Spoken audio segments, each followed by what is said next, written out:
होती है उसमें उनकी बड़ी चढ़ भागीदारी रहती है। और कभी भी कोई भी इस तरह के कार्यक्रम होते हैं वो बड़े रुचि के साथ कार्य, उनको जिम्मेदारी दे दो कि आपको ये काम करना है तो वो अपने कार्य में लग जाते हैं। और काफ़ी देर से मैं देख भी रहा हूँ, कभी पानी की व्यवस्था, कभी चाय की व्यवस्था, ये सारी व्यवस्था मेरे साथी देख रहे हैं। तो मैं साथी को 2 मिनट मंच पर आमंत्रित कर रहा हूँ।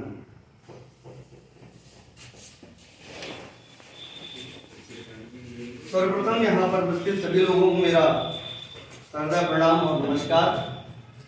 और पिता तुल्य यहाँ पर बैठे हुए महानुभावों को मेरा हृदय से नमस्कार है। और साथ में एक बात कहना चाहूँगा कि ना मैं कोई कवि ना कोई चौपाल माना जाता हूँ, कटघरिया क्षेत्र में राजू सियाल के नाम से जाना जाता हूँ।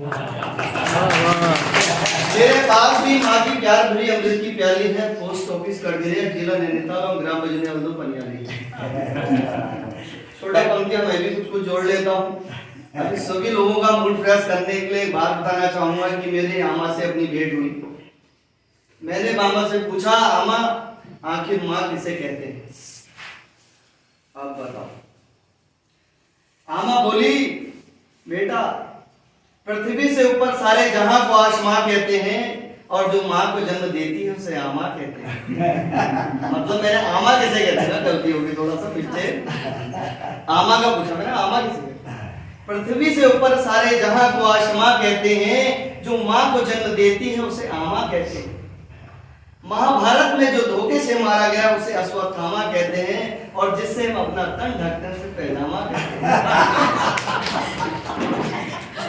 तो चंद ऐसे ही वाक्य कहते रहता हूँ। और जब बात आती है माँ पे तो 2 शब्द माँ के लिए भी कहना चाहूंगा, क्योंकि मात्र माता ही है। क्योंकि आज के डेट में देखा जाता है कि जो कहा गया, अब मैं नहीं कहूँगा कि पूर्तियाँ पहले से ही बनी आई।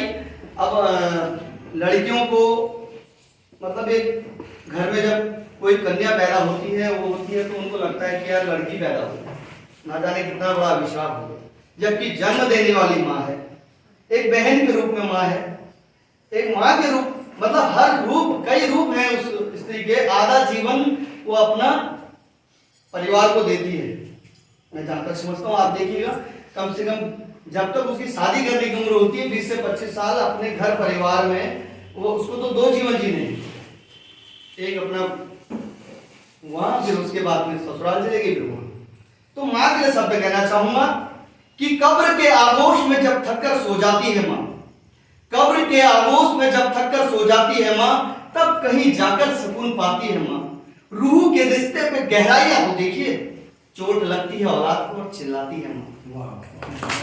इसलिए कहना चाहूंगा, इस माँ को मेरा सत प्रणाम है। और यहाँ पर आयोजित, मैं यहाँ पर आए हुए जन, जो यहाँ पर मंच यहाँ पर है, जिससे कि हमें यहाँ पर अपने विचारों को व्यक्त करने के लिए एक मंच प्रदान किया जाता है, इस मंच को मैं सत प्रणाम करता हूँ। साथ में हमारे जिया जी भी हैं और हमारे ये कही कि पूजनीय भी हैं। उन्होंने जो हमें मार्गदर्शन दिया, उन्होंने मुझे कहा कि कुछ ऐसे चीजें जो अपने विचारों को व्यक्त करने के लिए, सभी लोगों के जब विचार एक दूसरे से जब मिलते हैं तो कुछ एक नई चीज पैदा होती है।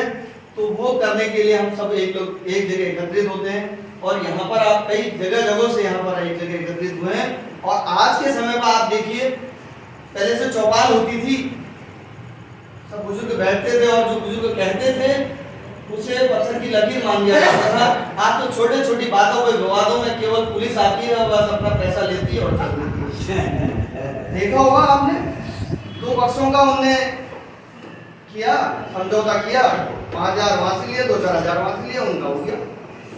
पहले बुजुर्ग हमारे, मतलब मैं जो सुनता हूँ पिताजी के मुंह से सुना था, जब चौपाल होती थी और हमारे पिताजी या हमारे ताऊ जी जो एक बार कहते थे तो पूरा गांव उस चीज को मानता था और वाकई में वो सही होता भी था। मगर आज ये चीजें देखने को नहीं मिल रही है।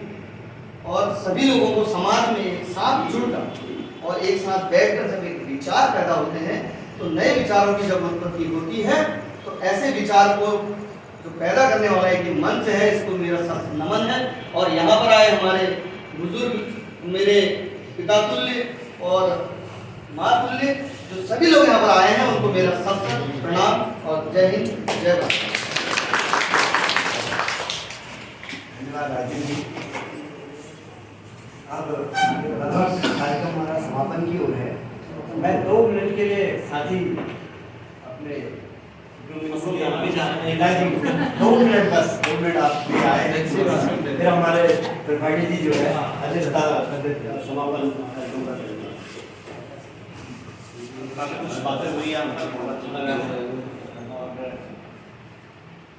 ऐसा कुछ खास कहने को है नहीं, सभी लोगों ने काफी बातें कर दी हैं।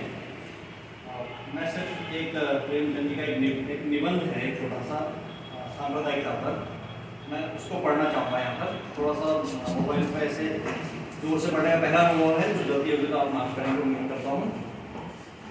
निबंध है इनका, निबंध का शीर्षक है सांप्रदायिकता और संस्कृति। सांप्रदायिकता सदैव संस्कृति की दुहाई दिया करती है, उसे अपने असली रूप में निकलने में शायद लज्जा आती है, इसलिए वह उस गधे की भांति जो सिंह की खाल फोड़कर जंगल में जानवरों पर रौब जमाता फिरता था, संस्कृति का खोल ओढ़कर आती है। हिंदू अपनी संस्कृति को कयामत तक सुरक्षित रखना चाहता है, मुसलमान अपनी संस्कृति को। दोनों ही अभी तक अपनी अपनी संस्कृति को अछूती समझ रहे हैं। यह भूल गए हैं कि अब न कहीं हिंदू संस्कृति है, न मुस्लिम संस्कृति और न कोई अन्य संस्कृति। अब संसार में केवल एक संस्कृति है और वह है आर्थिक संस्कृति।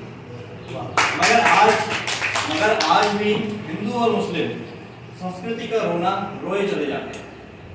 हालांकि संस्कृति का धर्म से कोई संबंध नहीं। आर्य संस्कृति है, ईरानी संस्कृति है, अरब संस्कृति है। हिंदू मूर्ति पूजक हैं तो क्या मुसलमान कब्र पूजक और स्थान पूजक नहीं है? ताजिए को शरबत और शीरीनी कौन चढ़ाता है? मस्जिद को खुदा का घर कौन समझता है? अगर मुसलमानों में एक संप्रदाय ऐसा है जो बड़े से बड़े पैगंबरों के सामने सिर झुकाना भी कुफ्र समझता है, तो हिंदुओं में भी एक ऐसा है जो देवताओं को पत्थर के टुकड़े और नदियों की पानी की धारा और धर्म ग्रंथों को गपोड़े समझता है। यहाँ तो हमें दोनों संस्कृतियों में कोई अंतर नहीं दिखता। तो क्या भाषा में अंतर है? बिल्कुल नहीं।